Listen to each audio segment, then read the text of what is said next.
Halo Bapak Ibu Saudara yang dikasihi Tuhan, apa kabarnya?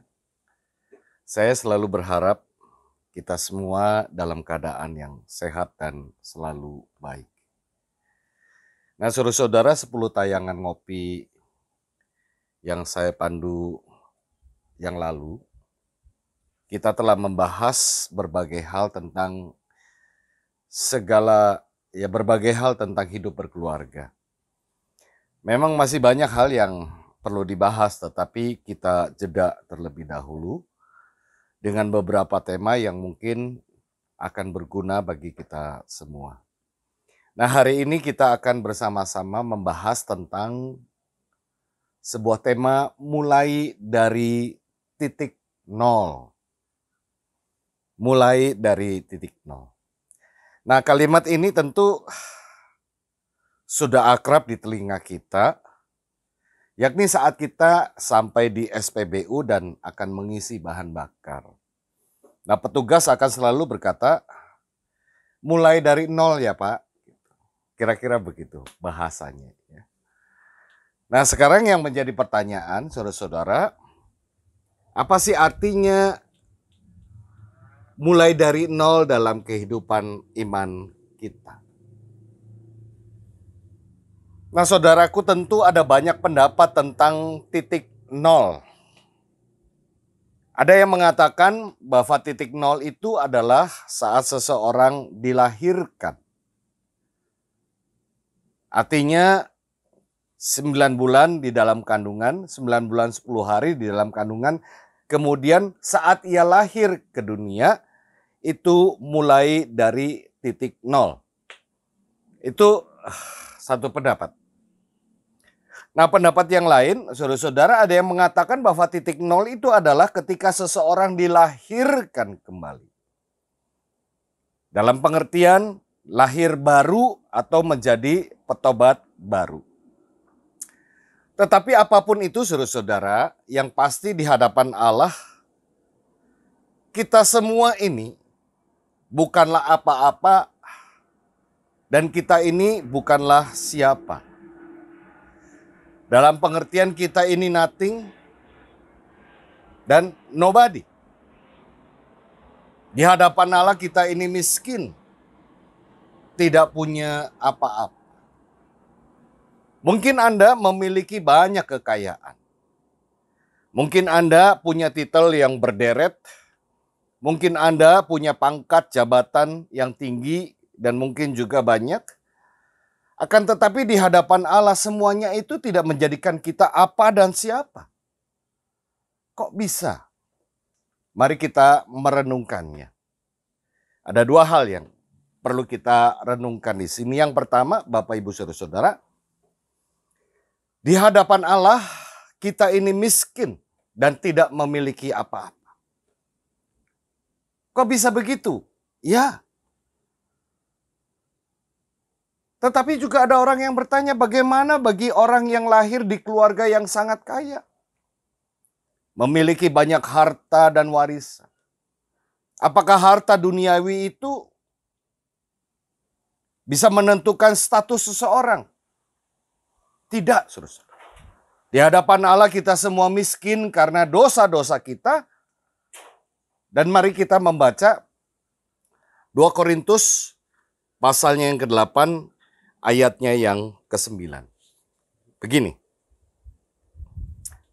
Karena kamu telah mengenal kasih karunia Tuhan kita Yesus Kristus, bahwa ia yang oleh karena kamu menjadi miskin, sekalipun ia kaya, supaya kamu menjadi kaya oleh karena kemiskinannya. Saya ulangi lagi ya. Karena kamu telah mengenal kasih karunia Tuhan kita Yesus Kristus, bahwa ia yang oleh karena kamu menjadi miskin sekalipun ia kaya, supaya kamu menjadi kaya oleh karena kemiskinannya. Nah, firman Tuhan ini begitu jelas menyebutkan, saudara-saudara, bahwa sebetulnya manusia berdosa itu tidak terbagi dalam kaya dan miskin. Semua manusia berdosa adalah miskin di hadapan Allah. Namun justru kita bisa kaya karena Dia yang memiliki segala sesuatu itu rela untuk menjadi miskin. Mari kita perhatikan kelahiran Yesus Kristus. Tuhan kita itu ketika dilahirkan di tempat penginapan yang boleh dikatakan tidak cukup layak. Dia tidak dibaringkan di ranjang yang empuk dengan selimut lembut dan wangi, melainkan hanya di palungan dengan berselimutkan kain lampin. Nah, tentu kita semua paham apa itu palungan, apa itu kain lampin. Palungan ini adalah sebuah wadah yang digunakan sebagai tempat untuk makanan ternak. Kita bisa bayangkan itu pasti ya kotor, berbau.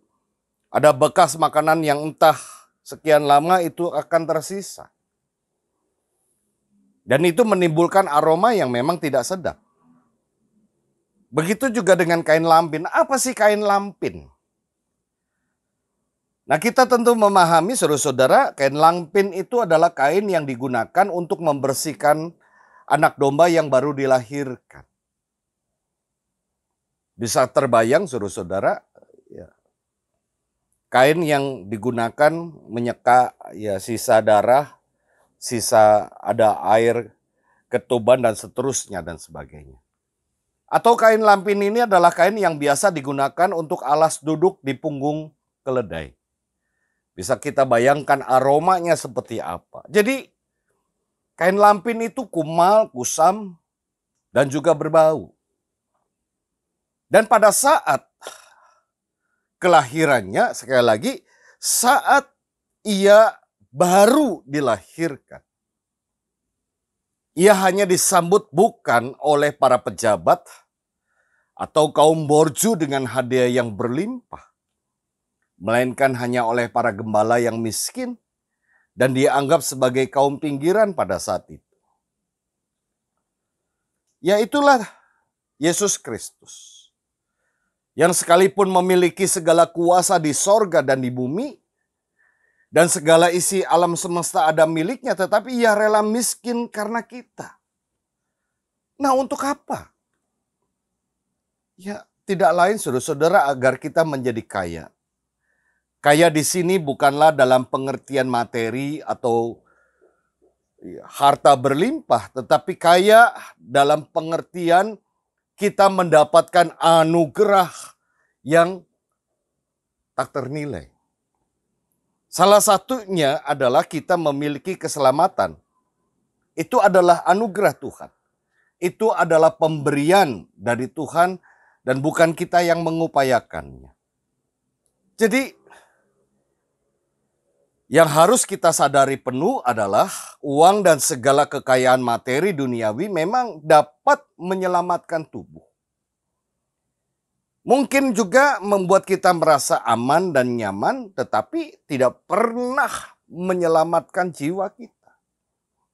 Uang dan kekayaan tidak mungkin bisa memberi keselamatan, sebab keselamatan hanya diperoleh bila orang memiliki hati yang tunduk kepada Tuhan.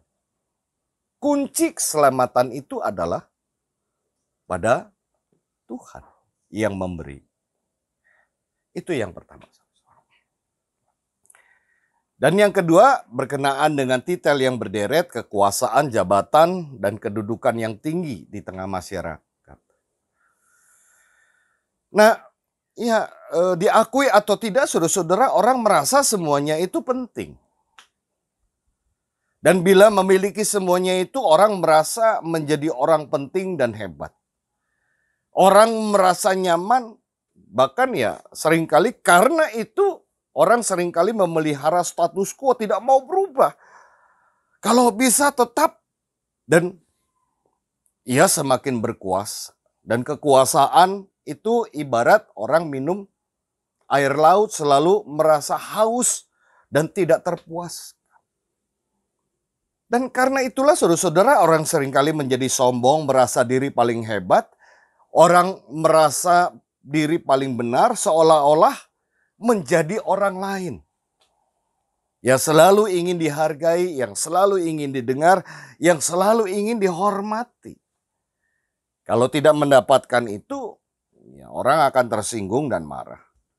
Lalu melakukan segala upaya untuk bagaimana menjatuhkan orang yang telah berlaku tidak sesuai dengan isi hatinya itu. Nah, saudara-saudara, di dalam dunia, karena semuanya itu menjadikan orang merasa hebat. Semua itu memang membuat hidup seseorang seakan-akan tampak indah dan menyenangkan.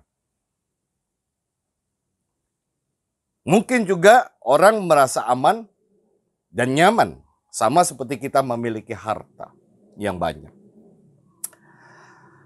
Akan tetapi, saudara-saudaraku, kita harus memahami bahwa semuanya itu hanyalah aksesoris dalam hidup ini.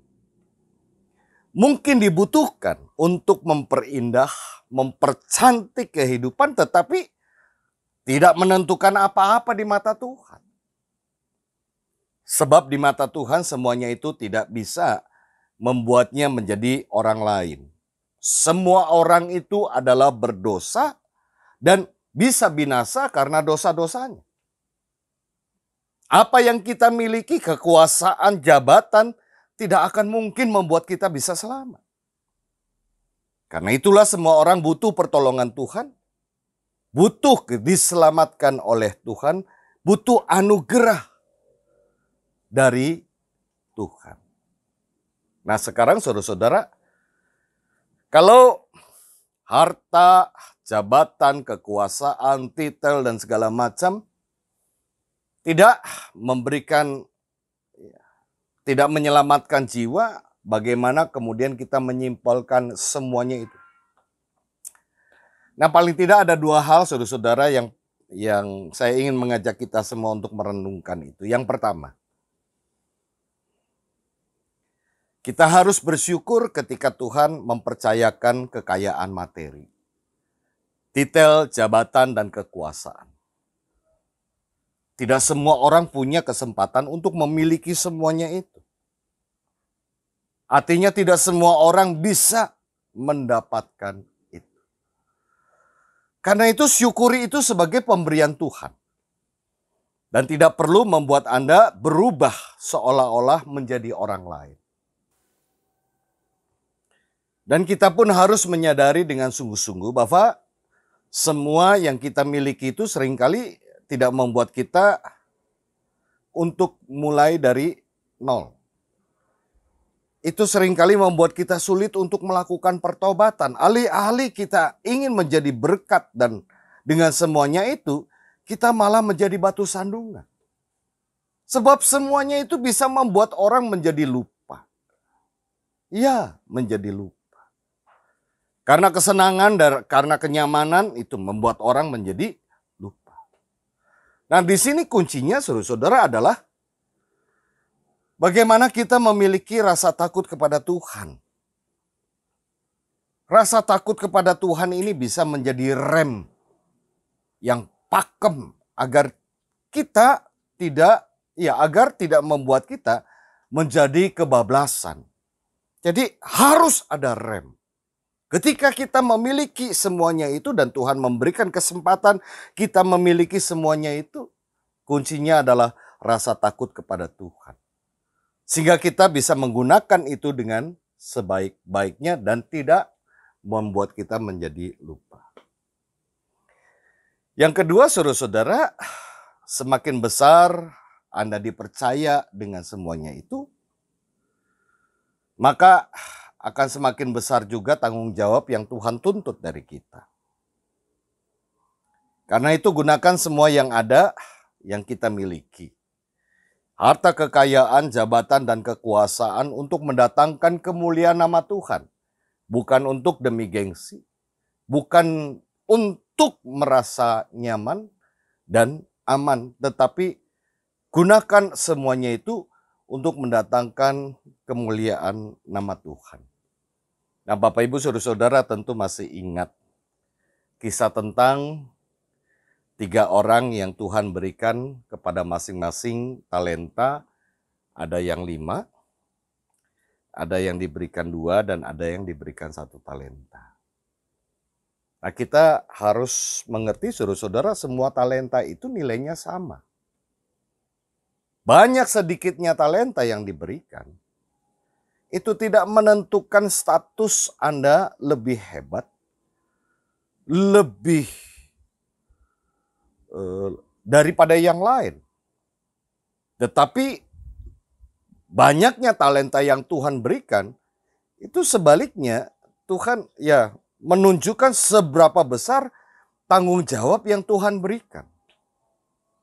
Semakin banyak talenta yang Anda dapatkan, itu berarti tanggung jawab yang dituntut dari Anda juga akan semakin besar. Ketika kita bisa menghasilkan buah yang memadai, maka Tuhan pasti akan senang. Namun bila tidak, bahkan mungkin kita menyanyiakannya, sekalipun itu hanya 1 talenta, bukan 5 talenta. Maka Tuhan pun akan melakukan perhitungan. Nah, mari kita membuka, saudara-saudara, Matius 25 ayat 29 sampai dengan 30. Matius 25 ayat 29 dan ayatnya yang ke-30. Karena setiap orang yang mempunyai kepadanya akan diberi, sehingga ia berkelimpahan, tetapi siapa yang tidak mempunyai, apapun juga yang ada padanya akan diambil daripadanya. Dan camkanlah hamba yang tidak berguna itu, dan campakkanlah hamba yang tidak berguna itu ke dalam kegelapan yang paling gelap. Di sanalah akan terdapat ratap dan kertak gigi. Bapak, Ibu, Saudara yang dikasihi oleh Tuhan, kekayaan titel jabatan dan kekuasaan, sekalipun mungkin kita merasa membutuhkannya, tetapi itu bukanlah hal yang harus membuat kita merasa bangga. Sebab segala sesuatu ada waktunya. Bila tiba waktunya, semuanya itu pasti akan kita lepaskan. Yang kita bawa hanyalah 1 setel pakaian dan celana, serta peti-peti yang seukuran dengan tubuh kita. Di saat itulah Tuhan menuntut tanggung jawab dari kita atas semua hal yang telah Tuhan percayakan kepada kita. Karena itu marilah kita selalu mulai dari titik nol. Semua yang kita miliki bukanlah hal yang penting. Itu hanya menyelamatkan tubuh, bukan jiwa kita. Jadi marilah kita selalu hidup baru di dalam Tuhan, selalu tunduk dan takut pada Tuhan, yang pasti akan menentukan kita ini apa dan siapa. Mari kita berdoa. Ya Bapa Surgawi, terima kasih. Kalau semua apa yang kami miliki ketika kami hidup di dalam dunia ini, itu adalah Tuhan yang memberi, pemberian Tuhan. Kepercayaan yang Kau berikan kepada kami, dan kami ingin bertanggungjawabkan itu di dalam kehidupan kami sehari-hari, melalui sikap iman yang benar, agar melalui kehadiran kami semua orang boleh terberkati, agar dengan apa yang kami miliki bisa memuliakan nama Tuhan. Kami berdoa Tuhan untuk setiap orang dimanapun mereka berada, Tuhan berikan berkat kepada mereka, Tuhan berikan segala apa yang dibutuhkan oleh mereka. Kami berdoa juga untuk mereka yang saat ini sedang mengalami pergumulan yang hebat karena masalah ekonomi.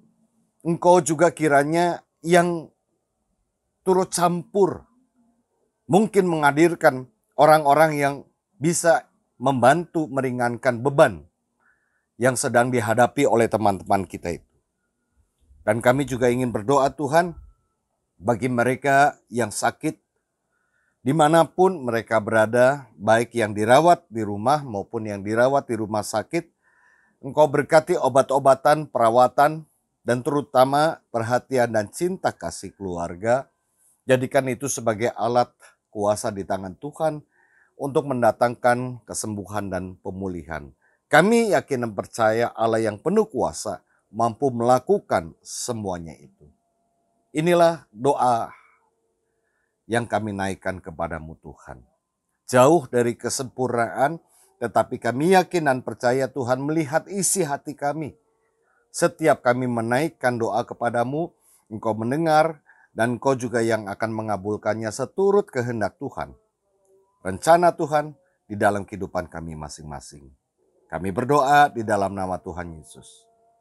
Amin. Demikian pembahasan untuk ngopi kali ini. Semoga bermanfaat untuk kita semua. Ingat selalu gunakan masker saat bepergian, jaga jarak yang aman dengan orang lain, dan selalu cuci tangan, dan tetaplah hidup sehat. Tuhan memberkati Anda semua.